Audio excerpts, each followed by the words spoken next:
Hello friends, ಎಲ್ಲರಿಗೆ ನಮಸ್ಕಾರ. ಮಣಿಪಾಲ್ ಕಿಚನ್ಗೆ ನಿಮ್ಮೆಲ್ಲರಿಗೂ ಆದರದ ಸ್ವಾಗತ. ಇವತ್ತು ನಾನು ಬೆಳ್ಳುಳ್ಳಿ ಮತ್ತು ತಾವರೆ ಬೀಜ ಹಾಕಿಬಿಟ್ಟು ಒಂದು ಚಟ್ನಿ ಪುಡಿ ರೆಸಿಪಿನ ತೊಗೊಂಡಿದ್ದೀನಿ ಫ್ರೆಂಡ್ಸ್. ತುಂಬ ಆರೋಗ್ಯಕ್ಕೆ ಒಳ್ಳೆಯದಲ್ವಾ? ಬೆಳ್ಳುಳ್ಳಿ ಎಷ್ಟು ಒಳ್ಳೆಯದು ಅಂತ ನಿಮಗೆಲ್ಲ ಗೊತ್ತು ಅಲ್ವಾ? ಬೆಳ್ಳುಳ್ಳಿದು ಆರೋಗ್ಯದ ಪ್ರಯೋಜನಗಳನ್ನು ಹೇಳುವ ಮತ್ತು ಲೋಟಸ್ ಸೀಡ್ದು ಆರೋಗ್ಯ ಪ್ರಯೋಜನಗಳನ್ನು ನಾನು ಆಲ್ರೆಡಿ ವಿಡಿಯೋದಲ್ಲೇ ಹೇಳಿದ್ದೀನಿ. ಬೆಳ್ಳುಳ್ಳಿ ತುಂಬ ಇಂಪಾರ್ಟೆಂಟು ನಮ್ಮ ಆರೋಗ್ಯಕ್ಕೆ. ಇದ್ರದ್ದು ಕ್ಯಾಲೋರೀಸು ತುಂಬ ಕಡಿಮೆ ಮತ್ತು ಇದನ್ನು ನಾನಾ ರೀತಿಯಲ್ಲಿ ನಾವು ನಮ್ಮ ಡಿಶಸ್ನಲ್ಲಿ ಉಪಯೋಗ ಮಾಡ್ಬೋದು. ಇದನ್ನು ಮೆಡಿಸಿನ್ ಆಫ್ ದ ವೆಸ್ಟ್ ಅಂತ ಒಬ್ಬ ಗ್ರೀಕ್ ಫಿಸಿಷಿಯನು ಹೇಳಿದ್ದಾರೆ. ಇದು ನಮಗೆ ಕೆಟ್ಟ ಕೊಲೆಸ್ಟ್ರಾಲನ್ನು ಕಡಿಮೆ ಮಾಡೋಕ್ಕೆ ಹೆಲ್ಪ್ ಮಾಡ್ತದೆ. ಹಾಗೆ ಇದು ಹಾರ್ಟ್ ಫ್ರೆಂಡ್ಲಿ ಮತ್ತು ಬಿ ಪಿನ ರೆಗ್ಯುಲೇಟ್ ಮಾಡ್ತದೆ ಇದು. ಯಾಕಂದರೆ ಇದು ಲೋ ಇನ್ ಕ್ಯಾಲರೀಸು, ಇದು ಬಿ ಪಿನ ರೆಗ್ಯುಲೇಟ್ ಮಾಡ್ತದೆ ಫ್ರೆಂಡ್ಸ್. ಇದು ಮನುಷ್ಯನ ಆಯಸ್ಸನ್ನು ಜಾಸ್ತಿ ಆಗುವ ಹಾಗೆ ಮಾಡ್ತದೆ. ಇದು ನಮ್ಮ ದೇಹದಲ್ಲಿರುವ ಕಲ್ಮಶವನ್ನೆಲ್ಲ ಹೊರಗಾಗ್ತದೆ. ಇದು ಲಿವರ್ ಫ್ರೆಂಡ್ಲಿ ಕೂಡ.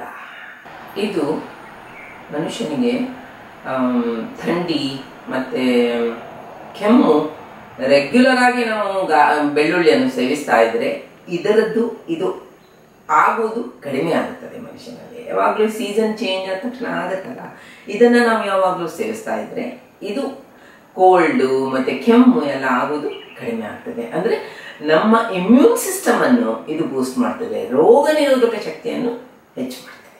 ಇದು ಬೋನ್ ಫ್ರೆಂಡ್ಲಿ ಕೂಡ ಫ್ರೆಂಡ್ಸ್. ಹಾಗಾಗಿ ಇಷ್ಟು ಒಳ್ಳೆಯ ಬೆಳ್ಳುಳ್ಳಿಯನ್ನು ನಾವು ಯಾವಾಗಲೂ ಯಾವುದೇ ಒಂದು ರೂಪದಲ್ಲಿ ಒಗ್ಗರಣೆ ಹಾಕಿನ ಅಥವಾ ಚಟ್ನಿ ಪುಡಿಯಲ್ಲಿ ಹಸಿಯಾಗಿ ಹಾಕಿನ ಹಾಗೆಲ್ಲ ನಾವು ಬೆಳ್ಳುಳ್ಳಿಯನ್ನು ನಮ್ಮ ಫುಡ್ನಲ್ಲಿ ಉಪಯೋಗ ಮಾಡುವ ಹಾಗೆ ಮಾಡ್ಕೋಬೇಕು. ಇದ್ರದ್ದು ಸೈಡ್ ಎಫೆಕ್ಟ್ಸ್ ಜಾಸ್ತಿ ಏನೂ ಇಲ್ಲ. ಇದ್ರದ್ದು ವಾಸನೆಯಿಂದ ಮನುಷ್ಯ ಕೆಲವರು ತಿನ್ನೋದಿಲ್ಲ, ಆದರೆ ಇದ್ರದ್ದು ಸೈಡ್ ಎಫೆಕ್ಟ್ಗಿಂತ ಉಪಯೋಗವೇ ಜಾಸ್ತಿ ಇದೆ. ಈ ಚಟ್ನಿ ಪುಡಿಯಲ್ಲಿ ನಾನು ತಾವರೆ ಬೀಜ ಕೂಡ ಹಾಕಿದ್ದೀನಿ. ಹಾಗೆ ಎರಡೂ ಒಟ್ಟಿಗೆ ಇದು ತುಂಬ ಒಳ್ಳೆ ಹೆಲ್ದಿಯಾದ ಒಂದು ಚಟ್ನಿ ಪೌಡರ್ ರೆಸಿಪಿ ಮಾಡಿ, ಮತ್ತು ನಾನು ಇದ್ರದ್ದು ತಾವರೆ ಬೀಜದ್ದು ಹೆಲ್ತ್ ಬೆನಿಫಿಟ್ಸನ್ನು ವಿಡಿಯೋನಲ್ಲೇ ಹೇಳಿದ್ದೀನಿ. ಹಾಗಾಗಿ ಇದು ನಾನು ಮಾಡಿದಂತಹ ಚಟ್ನಿ ಪುಡಿ ರೆಸಿಪಿಯನ್ನು ನೀವು ಸಹ ಮಾಡಿ ಹೇಗೆ ಆಗಿದೆ ಅಂತ ಹೇಳಿಬಿಟ್ಟು ಕಾಮೆಂಟ್ ಸೆಕ್ಷನ್ನಲ್ಲಿ ನನಗೆ ಕಾಮೆಂಟ್ ಮಾಡಿ ತಿಳಿಸಿ ಫ್ರೆಂಡ್ಸ್. ಇನ್ನು ಮುಂದೆ ನಾನು ಒಳ್ಳೊಳ್ಳೆ ರೆಸಿಪಿ ಜೊತೆ ಬರ್ತೇನೆ. ಎಲ್ಲರಿಗೆ ನಮಸ್ಕಾರ. ಮಣಿಪಾಲ್ ಕಿಚನ್ಗೆ ಆಧಾರದ ಸ್ವಾಗತ. ನಾನು ಪ್ರತಿಭಾ. ಇವತ್ತು ನಾನು ನಿಮಗೆ ಒಂದು ಬೆಳ್ಳುಳ್ಳಿ ಚಟ್ನಿ ಪುಡಿ ರೆಸಿಪಿ ಜೊತೆ ಬಂದಿದ್ದೀನಿ ಫ್ರೆಂಡ್ಸ್. ನನ್ನ ಚಾನಲ್ ದಯಮಾಡಿ ಸಬ್ಸ್ಕ್ರೈಬ್ ಮಾಡಿ, ಸಪೋರ್ಟ್ ಮಾಡಿ, ಈ ಲಿಂಕ್ನ ಎಲ್ಲರ ಜೊತೆ ಶೇರ್ ಮಾಡಿ, ವಿಡಿಯೋನ ಮೊದಲಿಂದ ಕೊನೆ ತನಕ ನೋಡಿ. ಈಗ ಏನೇನು ಬೇಕಂತ ನೋಡೋಣ. 2 ಕಪ್ಪು ತುರಿದಿರುವಂಥ ಕೊಬ್ಬರಿಯನ್ನು ಯೂಸ್ ಮಾಡಿದ್ದೀನಿ ನಾನು ಇದರಲ್ಲಿ, ಈ ರೆಸಿಪಿನಲ್ಲಿ. ಹಾಗೆ 2 ಕಪ್ಪು ತಾವರೆ ಬೀಜನ ಯೂಸ್ ಮಾಡಿದ್ದೀನಿ. ಬೇರೆ ಏನೇನು ಬೇಕಂತ ನೋಡೋಣ. ಬೆಳ್ಳುಳ್ಳಿ ನಿಮಗೆ ಎಷ್ಟು ಬೇಕೋ ಅಷ್ಟು ಹಾಕ್ಕೊಳ್ಳಿ. ಹಾಗೆ ಮೆಣಸಿನ ಪುಡಿ ನಮಗೆ ಖಾರಕ್ಕೆ ಅನುಗುಣವಾಗಿ, ಹಾಗೆ ಅರಿಶಿನ ಪುಡಿ, ರುಚಿಗೆ ತಕ್ಕಷ್ಟು ಉಪ್ಪು, ಮತ್ತು ಜೀರಿಗೆ, ಹಾಗೆ ಹುಣಸೆಹಣ್ಣು. ಈಗ ಏನೇನು ಬೇಕಂತ ನೋಡೋಣ. ಈ ಕೊಬ್ಬರಿ ಇದೆಯಲ್ಲ ನಾವು ಯೂಸ್ ಮಾಡೋದು, ಇದು ಡೈಜೆಷನ್ಗೆ ಇಂಪ್ರೂವ್ ಮಾಡುತ್ತೆ, ನಮಗೆ ದೇಹಕ್ಕೆ ಬೇಕಾಗಿರುವಂತಹ ಶಕ್ತಿಯನ್ನು ಕೊಡ್ತದೆ, ವೆಯ್ಟ್ ಲಾಸ್ಗೆ ಹೆಲ್ಪ್ ಮಾಡ್ತದೆ, ಮತ್ತು ಇದು ಆ್ಯಂಟಿವೈರಲ್, ಆ್ಯಂಟಿಬ್ಯಾಕ್ಟೀರಿಯಲ್ ಮತ್ತು ಆ್ಯಂಟಿ ಇನ್ಫ್ಲಮೇಟರಿ ಪ್ರಾಪರ್ಟೀಸ್ ಇದೆ ಇದರಲ್ಲಿ. ಇದು ಕಿಡ್ನಿ ಸ್ಟೋನ್ಸನ್ನು ರಿಮೂವ್ ಮಾಡೋಕ್ಕೆ ಹೆಲ್ಪ್ ಮಾಡ್ತದೆ. ಈ ಕಪ್ಪನ್ನು ಯೂಸ್ ಮಾಡಿದ್ದೀನಿ ಫ್ರೆಂಡ್ಸ್. ನಾನು ಮೆಜರ್ಮೆಂಟ್ಗೆ ಈ ಕಪ್ಪನ್ನು ಯೂಸ್ ಮಾಡಿದ್ದೀನಿ ಲೋಟಸ್ ಸೀಡ್ಸ್ಗೆ ಮತ್ತು ಇದಕ್ಕೆ ಕೊಬ್ಬರಿಗೆ. ಇದು ನೋಡಿ, ಲೋಟಸ್ ಸೀಡ್ಸು ನಮಗೆ ಡೈಜೆಷನ್ಗೆ ಹೆಲ್ಪ್ ಮಾಡುತ್ತೆ, ಅಂದರೆ ಜೀರ್ಣಶಕ್ತಿಗೆ. ಡಯಾಬಿಟಿಕ್ ಫ್ರೆಂಡ್ಲಿ ಪೇಷಂಟ್ಸ್ ಇದು ವೆಯ್ಟ್ ಲಾಸ್ಗೆ, ವೆಯ್ಟ್ ಮ್ಯಾನೇಜ್ಮೆಂಟ್ಗೆ ಹೆಲ್ಪ್ ಮಾಡುತ್ತೆ. ಹಾಗೆ ಇದು ನಮಗೆ ನಿದ್ದೆ ಬರದೇ ಇರುವ ಹಾಗಿದ್ದರೆ ಅದನ್ನು ಕೂಡ ಅದು ಸಾಲ್ವ್ ಮಾಡ್ತದೆ. ಹೊಟ್ಟೆಯಲ್ಲಿ ಏನಾದರೂ ಪ್ರಾಬ್ಲಮ್ ಇದ್ದರೆ ಅದನ್ನು ಕೂಡ ಅದು ನಮಗೆ ಸಾಲ್ವ್ ಮಾಡ್ತದೆ. ಬಿ ಪಿ ರೆಗ್ಯುಲೇಟ್ ಮಾಡ್ತದೆ, ಹಲ್ಲಿನ ರಕ್ಷಣೆ, ಹಾಗೆ ನಮಗೆ ಪ್ರಾಯ ಆಗದೇ ಇರುವ ಹಾಗೆ ನೋಡ್ತದೆ. ನೋಡಿ, ಇದೇ ಮೆಜರ್ಮೆಂಟ್ಗೆ ಕಪ್ಪು ಇದನ್ನು ಯೂಸ್ ಮಾಡಿದ್ದೀನಿ.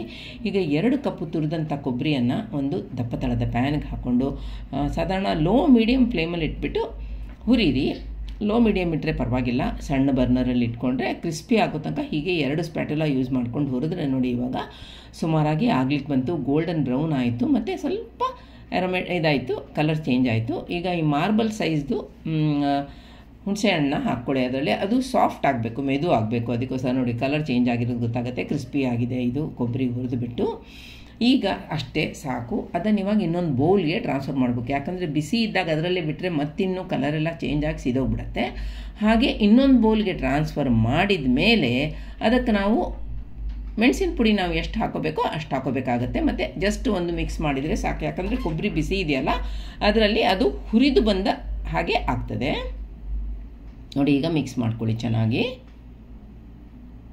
ಅಲ್ಲಿ ನಾನು ಗ್ಯಾಸು ಆನ್ ಇಲ್ಲ, ಗ್ಯಾಸ್ ಆಫ್ ಮಾಡಿ ಇಟ್ಟಿದ್ದೀನಿ. ಜಸ್ಟ್ ಟ್ರಾನ್ಸ್ಫರ್ ಮಾಡಿಬಿಟ್ಟು ಅದರಲ್ಲಿ ಮಿಕ್ಸ್ ಮಾಡೋದು. ಈಗ 30 ಗ್ರಾಮ್ ಅಷ್ಟು ಅಂದರೆ 2 ಕಪ್ಪು ಆವಾಗಲೇ ತೋರಿಸಿದ್ನಲ್ಲ ಅದು. ಇದರಲ್ಲಿ ತುಂಬ ಹೈ ಫೈಬರ್ ಇದೆ ಮತ್ತು ಇದು ಡೈಜೆಷನ್ಗೆ ಹೆಲ್ಪ್ ಮಾಡುತ್ತೆ. ಇದು ಕಾನ್ಸ್ಟಿಪೇಷನ್ ಆಗದೆ ಇರೋ ಹಾಗೆ ಮಾಡ್ತದೆ. ಇದರಲ್ಲಿ ತುಂಬ ಆ್ಯಂಟಿ ಆಕ್ಸಿಡೆಂಟ್ಸ್ ಇದೆ, ನಮಗೆ ಪ್ರಾಯ ಆಗದೆ ಇರುವ ಹಾಗೆ ಮಾಡ್ತದೆ. ಇದು ಲೋ ಫ್ಲೇಮಲ್ಲೇ ಇಟ್ಬಿಟ್ಟು ಹುರಿತಾ ಇರಿ. ಅದು ಹೇಗಾಗಬೇಕು ಅಂದರೆ ಕೈಯಿಂದ ಮುಟ್ಟಿದ ತಕ್ಷಣ ಪುಡಿ ಆಗಬೇಕು. ಇದು ಸ್ಟ್ರೆಸ್ನ ರೆಡ್ಯೂಸ್ ಮಾಡುತ್ತೆ, ಬ್ಲಡ್ ವೆಸಲ್ಸನ್ನು ರಿಲ್ಯಾಕ್ಸ್ ಮಾಡುತ್ತೆ, ನಮಗೆ ಸರ್ಕ್ಯುಲೇಷನ್ನ ಇಂಪ್ರೂವ್ ಮಾಡುತ್ತೆ. ಇದು ಹೀಗೆ ಕ್ರಷ್ ಮಾಡಿದ್ರೆ ಕೈಯಿಂದ ಪುಡಿ ಆಗಬೇಕು. ಅಷ್ಟು ಮಾಡಿದರೆ ಸಾಕು. ಈಗ ಆಯ್ತದು. ಈಗ ಅದನ್ನು ಕೂಡ ಒಂದು ಪ್ಲೇಟ್ಗೆ ಟ್ರಾನ್ಸ್ಫರ್ ಮಾಡಿ ಅದು ತಣ್ಣಗಾದ್ಮೇಲೆ ನಾವು ಚಟ್ನಿ ಪುಡಿ ಮಾಡೋಕ್ಕೆ ಯೂಸ್ ಮಾಡೋಕ್ಕಾಗತ್ತೆ. ಬಿಸಿ ಇರಬೇಕಾದ್ರೆ ಪೌಡ್ರ್ ಆಗೋದಿಲ್ಲ. ಈಗ ನೋಡಿ, ಹುರಿದಿರುವಂಥ ತಾವರೆ ಬೀಜನ ತೋರಿಸ್ತಾ ಇದ್ದೀನಿ. ಕೆಲವು ಡ್ರಾಪ್ಸು ಎಣ್ಣೆ ಹಾಕ್ಕೊಳ್ಳಿ, ಮತ್ತು ಅದರಲ್ಲಿ ಒಂದು 20ರಿಂದ 25 ಕರಿಬೇವಿನ ಎಲೆ ಹಾಕ್ಕೊಳ್ಳಿ. ಮತ್ತು ಅದನ್ನು ಕ್ರಿಸ್ಪಿ ಆಗೋ ತನಕ ಅದರಲ್ಲೇ ಕೈ ಆಡಿಸ್ಕೊಳ್ಳಿ. ಕರಿಬೇವೇನು ಅಂದರೆ ಒಂದು 100 ರೋಗಗಳಿಗೆ ಮದ್ದು. ಇದು ಅಲ್ಝೈಮರ್ಸ್ ಅಂದರೆ ಮರವು ಹೋಗುವಂಥ ಡಿಸೀಸ್ ಇರುತ್ತಲ್ಲ ಅದನ್ನು ಆಗದೇ ಇರುವ ಹಾಗೆ ಮಾಡುತ್ತೆ. ನೋಡಿ, ಇವಾಗ ಕ್ರಿಸ್ಪಿ ಆಯಿತು, ತೋರಿಸ್ತಾ ಇದ್ದೀನಿ ನೋಡಿ. ಇಷ್ಟಾದರೆ ಸಾಕು. ಈಗ ನೋಡಿ, ಅದು ಒಂಥರ ಸ್ಕ್ವೀಸ್ ಆದಾಗೆ ಆಗಿಬಿಟ್ಟು ಕಲರ್ ಚೇಂಜ್ ಆಯಿತು, ಹೌದಾ? ಈಗ ನಾವು ಬೆಳ್ಳುಳ್ಳಿನ ಈ ಮಾರ್ಟರ್ ಆ್ಯಂಡ್ ಪೆಸಲಲ್ಲಿ ಹಾಕ್ಬಿಟ್ಟು ನಾನು ಒಂದು 35ರಿಂದ 40 ಹಾಕಿದ್ದೀನಿ. ಇದು ನಮಗೆ ಹಾರ್ಟ್ ಡಿಸೀಸ್ ಆಗದೆ ಇರೋ ಹಾಗೆ ಮಾಡುತ್ತೆ. ಚೆನ್ನಾಗಿ ಕ್ರಷ್ ಮಾಡ್ಕೊಳ್ಳಿ. ಈ ಥರ ಮೆಮೊರಿ ಪ್ರಾಬ್ಲಮ್ ಇದ್ದರೆ ಅದನ್ನು ಸರಿ ಮಾಡುತ್ತೆ. ಇದು ಬೋನ್ ಫ್ರೆಂಡ್ಲಿ, ಜಾಯಿಂಟ್ಸ್ ಪೇಯ್ನ್ ಎಲ್ಲ ಇರುತ್ತಲ್ಲ ಅದನ್ನೆಲ್ಲ ಕಡಿಮೆ ಮಾಡುತ್ತೆ ಹಸಿ ಈರುಳ್ಳಿ ತಿಂದರೆ. ಈಗ ಹುರಿದಿರುವಂತಹ ತಾವರೆ ಬೀಜನ ಬ್ಲೆಂಡರ್ ಬೌಲ್ಗೆ ಹಾಕ್ಕೊಳ್ಳಿ. ಅದ್ರ ಜೊತೆಗೆ ನಾವು ಹುರಿದಿರುವಂತಹ ಹುಣಸೆಹಣ್ಣು, ಹಾಗೆ ಹುರಿದ ಕರಿಬೇವಿನ ಸೊಪ್ಪು,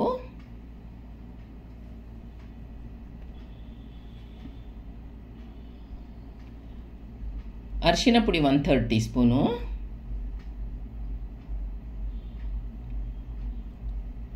ಒಂದು ಟೀ ಸ್ಪೂನು ಜೀರಿಗೆನೂ ಹಸಿ ಮತ್ತು ಅರಿಶಿನ ಪುಡಿನೂ ಹಸಿ. ಹಾಗೆ ರುಚಿಗೆ ತಕ್ಕಷ್ಟು ಪಿಂಕ್ ಹಿಮಾಲಯನ್ ಸಾಲ್ಟು ನಾನು 1.5 ಟೀ ಸ್ಪೂನ್ ಹಾಕಿದ್ದೀನಿ. ನೋಡಿ, ಬೇಕಾದರೆ ಆಮೇಲೆ ಕೂಡ ಹಾಕ್ಕೊಂಡು ಕೈಯಿಂದ ಮಿಕ್ಸ್ ಮಾಡ್ಕೋಬೋದು. ನಾವು ಕ್ರಷ್ ಮಾಡಿ ಇಟ್ಕೊಂಡಿದ್ವಲ್ಲ ಬೆಳ್ಳುಳ್ಳಿ, ಅದನ್ನು ಹಾಕ್ಕೊಳ್ಳಿ. ಈಗ ಮುಚ್ಚಳ ಮುಚ್ಚಿಬಿಟ್ಟು ತರಿಯಾಗಿ ಪಲ್ಸ್ ಮೋಡಲ್ಲಿ ಪಲ್ಸ್ ಮಾಡಿ. ಈಗ ನೋಡಿ ಏನಾಗಿದೆ ಅಂತ ಅಂದ್ಬಿಟ್ಟು ಎಷ್ಟು ಚೆನ್ನಾಗಿ ತರಿಯಾಗಿ ಪೌಡ್ರ್ ಆಗಿದೆ ನೋಡಿ. ಸ್ಪೂನಿಂದ ಒಂದು ಸತಿ ನಾವು ಮೇಲೆ ಕೆಳಗೆ ಮಾಡಿದರೆ ಕೆಳಗೆ ಏನಾದರೂ ಅಕಸ್ಮಾತಾಗಿ ಅಂಟ್ಕೊಂಡಿದ್ರೆ ಅದು ಬಿಟ್ಟು ಹೋಗುತ್ತೆ. ಅದಕ್ಕೋಸ್ಕರ ಹಾಗೆ ಮಾಡಬೇಕು. ಈಗ ನೋಡಿ, ಕರೆಕ್ಟಾಗಿ ಬ್ಲೆಂಡಾಗಿ ಬಂದಿದೆ. ಈಗ ಅದಕ್ಕೆ ನಾವು ಮೆಣಸಿನ ಪುಡಿ ಮತ್ತು ಕೊಬ್ಬರಿ ಮಿಕ್ಸ್ ಮಾಡಿ ಇಟ್ಟಿದ್ವಲ್ಲ ಹುರಿದಿದ್ದು, ಅದನ್ನು ಹಾಕ್ಕೊಳ್ಳಿ. ಇದು 2 ಬ್ಯಾಚಲ್ಲಿ ಗ್ರೈಂಡ್ ಮಾಡಬೇಕಾಗತ್ತೆ, ಒಂದೇ ಬ್ಯಾಚಲ್ಲಿ ಆಗೋದಿಲ್ಲ. ಸೊ 2 ಬ್ಯಾಚಲ್ಲಿ ಗ್ರೈಂಡ್ ಮಾಡ್ಕೊಳ್ಳಿ.